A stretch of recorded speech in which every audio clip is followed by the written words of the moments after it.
Hey, welcome everybody. It's Friday afternoon and we're here for another edition of The Green Rush. Here on Pro Cannabis Media, I'm your host, David Rabinovitz, joined by one of our regulars, Morgan Fox of NCIA. We got a special guest with us, Erik Altieri of NORML. If you don't know NORML, you should. National Organization for the Reform of Marijuana Laws, one of the oldest advocacy groups in the United States. And my co-host for today, Tara Misu of New Jersey. Tara, great to have you with us. Great to be here. As always, I'm excited to talk about women in cannabis. Cool. So let me, Morgan, we hear from you a lot. So we're going to get started with you, but I want to give Erik a moment. Introduce yourself, talk a little bit about NORML. Sure. As Dave mentioned, I'm Erik Altieri, the Executive Director of NORML. We have been founded and existing for 50 years now. We focus as our work on the cannabis consumers lobby. We advocate on part of the consumer as we move towards legalization. We are based here with our national office in Washington, DC, and we have over 300 chapters across the country that work at state and local levels to improve marijuana laws there. And our primary goal is to give a platform to grassroots activists to make sure they take a stake in changing the laws in their own backyard. And it's a pleasure to be here with y'all today to talk about what I think are some exciting developments this week in cannabis. Great. Erik, it's great to have you. And for anybody who is, obviously, we are about the business of cannabis. And one of the things you should know, while Erik talked about the fact that NORML is consumer focused, they have a wealth of information on their website, even if you're business focused. They've got maps that you click buttons, it'll show you which states are adult use, which states are CBD only, which states are medical. They've got summaries of all the different laws by state and territory. It's a great website if you're looking for a resource. I definitely use it a lot when I'm talking to reporters and lawmakers. So I'm sorry, who said that? Oh, Morgan. I didn't recognize you without a hat today. Morgan's joins us. Terrible haircut at the moment. Yeah, Morgan joins us once a month. And for the past X number of months, every time he joins, he's got a different hat on. So that's kind of like the running joke with Jimmy and I. So let's talk a little bit about, I think, what actually, I'm going to spin it around. What would you guys say is the biggest news right now in the cannabis sector? Well, I think that having Republican backing for a legalization bill is probably the biggest news right now. The question is, will it go anywhere? And will it be able to get enough of other GOP backing in order to actually be able to make some moves in Congress right now? It's also a difficult situation because you have the House being democratically controlled and them pushing another bill, the MORE Act, as well as several other pieces of incremental legislation. But really, I think that this should be a wake-up call to the Senate to actually start looking at this issue much more seriously and start holding hearings on cannabis-related bills, whether they be incremental or comprehensive. Well, and I think the big takeaway here, too, is what we know from poll after poll after poll is that amongst the people, legalizing marijuana is a very much bipartisan issue. For the past several years, we've seen for the first time in Gallup and Pew and polls that have done this for a very long time, we're now seeing a majority of not just Democrats and independents supporting legalization. We're seeing a majority of Republican voters. The bigger trick here is how do we convert that public support into political support? So bills like the previous one introduced by Representative David Joyce out of Ohio, which was a Republican-led effort to deschedule marijuana, and the new MACE bill this week are kind of the exact strategy we need to start building that coalition, which will finally knock down federal prohibition in this country. Yeah, and I mean, we've seen throughout history that politicians are way behind the people on this issue, and we can just look at the polling on that to see, the truth of that. And this goes for Democrats as well as Republicans. We see Democratic support being very vocal, but at the same time, not being very deep and very strong and not prioritizing these issues, even though they are very important to everything that Democrats are holding dear in terms of their policy goals. And we're seeing Republican voters who are consistently supporting these things, but yet their elected lawmakers are really behind the times on this and still purporting things like the gateway theory and worrying about traffic fatalities, despite the fact that we have not seen any sort of relation between legalization and negative impacts in that respect. This is just emblematic of the fact that our elected leaders are way behind the times and really need to start listening to their constituents. And at some point, they are going to start feeling the burn from that. Well, and you touched on perfectly. I always say, by nature, politicians are cowardly creatures. They won't form the parade, but once it's formed, they'll rush to lead it. And over all these years, NORML, MPP, NCIA, all of the activists across the country have formed that parade. And now here in DC, we're trying to convince these legislators to come lead it. And the more bills we have, the better we are positioned to build that support. Tara, jump in. Thanks, I'm trying. Yeah, so it's interesting that you say the Republican Democratic thing. I think this has been so well illustrated in Jersey. Of 69% of our voters passed support last year for legalization. 69%, that means it's across gender lines, it's across party lines. Everyone wanted this legalized, right?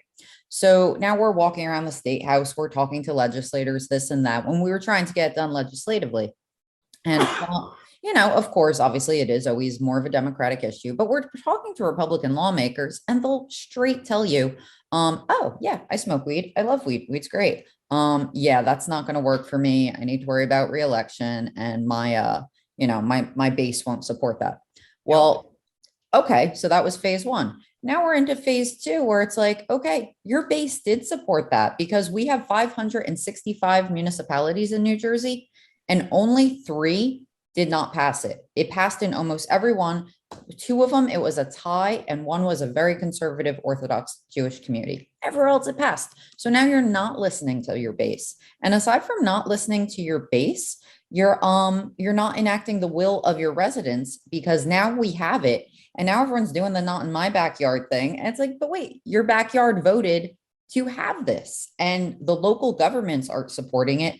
So it passed with about 69% support, so about 70-30. You could almost flip that, and that's how many towns have opted in. We have it's like somewhere in the teens support of towns opting in to actually have legal cannabis sales. So it's absolutely ridiculous. Yeah. Right. But I think the opting out is a serious problem. And NIMBYism is something that we've seen in state after state after state. If you look at every single regulated state, it's a very small percentage of municipalities that actually opt into supporting a regulated cannabis market. And that's really unfortunate, because the communities that opt out of that are not only missing out on tax revenue, but they're also contributing to the continued existence of an unregulated market and potentially putting cannabis consumers at risk. Yeah, Tara, that's an incredibly good point. Not only is this a problem once we legalize it and how the state deals with it, Jersey's the perfect example where you see these moratoriums on businesses go into place, despite the fact these people represent the same towns that just voted overwhelmingly for it. It's the poll of all polls, right? The ballot box. And yet they're still ignoring the will of their people. Well, let me throw in a competing comment on that one, right? Because last time Tara and I were together was down in Atlantic City a few weeks ago. And I spoke to a few attorneys down there because I was really surprised. In New Jersey, there was more support at the ballot box than there was up in Massachusetts, and yet more municipalities bowed out. And then one of the attorneys explained something to me that seems to make a lot of sense. The municipalities had a deadline by which if they were going to bow out, they had to bow out. But the regulations weren't published. So they were basically being told, you're going to be into something that you don't know what all the rules are. And the way the attorney explained it to me, plenty of them just said, we're bowing out. And he said within the next year or so, he expects a lot of those to come back in, because now that the regulations are published, they can actually get their arms around it, understand it, and now they'll know what they're coming in for, and they can plan for it accordingly. So I don't think you're going to see the same sort of not in my backyard in New Jersey as we've experienced up in Massachusetts. I could be wrong. I mean, I don't know. Well, you look at Colorado, and most of the municipalities in Colorado still do not allow cannabis sales or cannabis businesses to operate within their jurisdiction. So this is something that actually goes on for quite some time. after legalization and after regulations and after the implementation of successful business practices across the board for cannabis. Honestly, it would be much better for municipalities to opt in and get in on the ground floor of determining exactly what the cannabis policies are, both at the state level as well as at the federal or the local level, as opposed to waiting until everybody else makes the decisions for them. Yep. And California is a great example where it's actually been kind of debilitating to the success of the state program. You had so many large cities and municipalities opt out that it clearly impacted their projections on tax revenue and other income streams, where they assumed that everyone would have access. And in California, to this day, there's huge tracts of the population that are in places where they can't even have a marijuana outlet near them.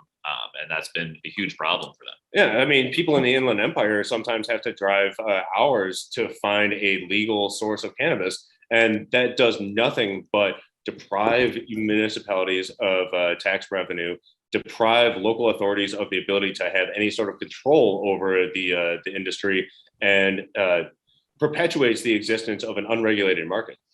Yeah, I would love to reply to what David said about Jersey, if that's okay. So what was interesting, what you said about that, about the deadline and the same day is, okay, so that was everyone, what they went under. That was their umbrella to chicken out, basically, because August 19th, and it was a bit silly. The regs were coming out and the deadline to opt in or out were the same day. That doesn't make sense. Right. Well, it's been a couple months since then, and the regs have been out, and no one really looked at them, because if they did, you would see the blanket they all hid under, which is, we don't have guidance, we're afraid to be at the mercy of the state for whatever regulations they push out, didn't happen. Basically, what the CRC, the Cannabis Regulatory Commission, said is, you can choose where you want it, what type of, there's 6 different license classes. You pick the types you want, you pick where in your town you want them. We'll leave all the zoning up to you. We'll leave the hours, what they can do, what they can't, everything. They deferred completely to the towns, and the towns don't know it. So the towns are still saying, we don't have guidance, we don't have regulations, we don't. Okay, so much like everything else in cannabis, it's just an education problem. And people within the towns are just asking, when are we getting weed? And no one, and it's people like me or other organizations, people like, NORML, NCIA, all of them, who go around and educate mayors and local government, because there's people educating them on the other side saying, oh no, you don't want this in your town. And it's literally us going town to town, mayor to mayor, getting people to opt in because they don't know what they don't know. Right. My heart tells me that I really hope David is right, but my Jersey roots, I grew up in Gloucester County, tell me that it's a lot more deeper and problematic than that. And it's going to take a lot of work to move some of these very, despite whether they have a D next to their name or not, very conservative town and municipality governments that are very reactionary and have a knee-jerk reaction to be against this. And we've seen this problem happening already in New Jersey, but also in states like Massachusetts and elsewhere, where the local control, local control is well and good, but the fact that states that do realize that they have this or this amount of power at the local level, you see a lot of localities basically extorting cannabis businesses and trying to make them pay exorbitant fees just to operate within their localities. And that naturally skews things towards more well-funded operators and away from startups or people that are from marginalized communities or low-income operators or social equity operators. And they can't afford to pay what is basically the extortion bribery fees that localities are trying to charge just to be able to get the slip of paper that says that they're allowed to operate here, that they need in order to get the state license. Extortion and bribery in New Jersey? It It requires us as activists and everyone out there to be a little smarter about it. There's ways we can implement things where we make sure state laws, whether you ban dispensaries or not, allow things like delivery services. We can put in provisions where if you opt out, you don't get access to the tax revenue as some states. That would be a great idea. That's actually something we would be great if we could do up here in Well, they have something similar in Massachusetts. You don't, the tax revenue goes to the municipality that hosts the seller, not the community that they deliver to, but we've got our own unique rules around that. So that you can, Right now, you can ban home delivery if you want, if you're a municipality. You mentioned, Eric, you started to mention something about the greed side, right? If you think of, or the money side of things, you guys are, relatively speaking, all much younger than me. Does the name Gordon Gekko mean anything to anybody here? All right. Remember the great Gordon Gekko speech, greed is good. That's all about money. One of the things we've seen in Massachusetts is one of the municipalities have glommed onto the revenue potential for marijuana. And we've got 7.1 million residents up here in Massachusetts. You got 9.4 million. That's about 30% more people. And you've got fewer municipalities as a percentage that are going to allow licensees right now, which means those municipalities that allow licensees will eventually start to bring in some heavy tax revenue. And based upon what we've seen in Massachusetts, when the first municipalities started to report the amount of revenue that they were receiving from the marijuana operators, $1 million checks for very small towns out in Western Mass on the New York border, that's when people's eyes started to light up. The town that I'm in, I happen to also live in the same town as one of the leading marijuana cannabis attorneys in the state. A couple of weeks ago at the fall town meeting, they wanted to do a couple of things. One was absolutely put a ban on home delivery. And the other one was they're going to take these community impact fees and shift them over. And Blake and I were very successful in delaying both of those until the spring town meeting. So they didn't ban home delivery the way they wanted to. And we convinced the town folk that they're not supposed to touch these community impact fees until they actually have a real offsetting cost. But the town administrative folks were not happy with us. Well, why? this is kind of a problem. We're trying to hold on to the purse strings. Money talks. And I think that you're going to see within a year or so, some of the municipalities are going to look at how much money the few municipalities that are allowing licensees in New Jersey are pulling in, and they're going to start to get jealous, and hopefully the greed factor will set in. Well, I mean, to an extent, the idea that your neighbors are getting tax revenue and you are not should absolutely be an encouragement for localities to start licensing cannabis businesses. Absolutely. The problem is you don't want them to get too greedy because you can't squeeze blood from a stone. And the more that you try to hyper tax cannabis businesses, the more you're just encouraging the existence of an unregulated market and creating higher barriers to entry for people that might be in the legacy market to move into the regulated market. Yep. So you have to find that dividing line and that balancing act basically to convince localities that yes, it is a benefit for you to be able to have cannabis businesses in your localities and be able to have all of the not only the overall revenue but also the tax revenue and increased traffic and increased security that come with cannabis businesses. And this has been shown in study after study. Property values go up, security goes up, crime goes down anywhere where there are cannabis businesses. But if you squeeze them too hard, then people start going to the unregulated market. And so it's a very difficult line to walk with local administrators and local politicians to make sure that they don't squeeze these businesses out of existence, but still allow them to actually operate in their localities and within their jurisdictions. And up there with you, David, in Massachusetts, you know about barriers to entry, wasn't it? You had to escrow nearly $1 million to even be considered for some of these licenses, and that really narrows down who can even engage. Is it going to be marginalized communities, those who are most impacted? Is it going to be the average, Massachusetts resident getting involved? No, it's going to be the big businesses, which is the other fight we're going to still have to have. And then in the states where they're still debating legalization, we have the whole other spectrum where sometimes the medical dispensaries want to protect their monopolies. And then you have greed coming from that angle. So it's about focusing it around the people and the citizens and the patients. And it's a fight I think all of us have been kind of engaged with for a long time. And we've seen a lot of progress, but there's still a lot more work to do. Yeah, I mean, this should be a justice-focused conversation across the board. But as long as people don't get too greedy, everybody can profit from it financially, but also socially. Yep. I've been throwing a lot of notes down here. We could keep going, but folks, stay with us. We're going to take our 4:20 break. And because it's weed time, we're going to take it 7 minutes late, but that's okay. We're going to be right back we'll be back in a few moments here in the Green Rush.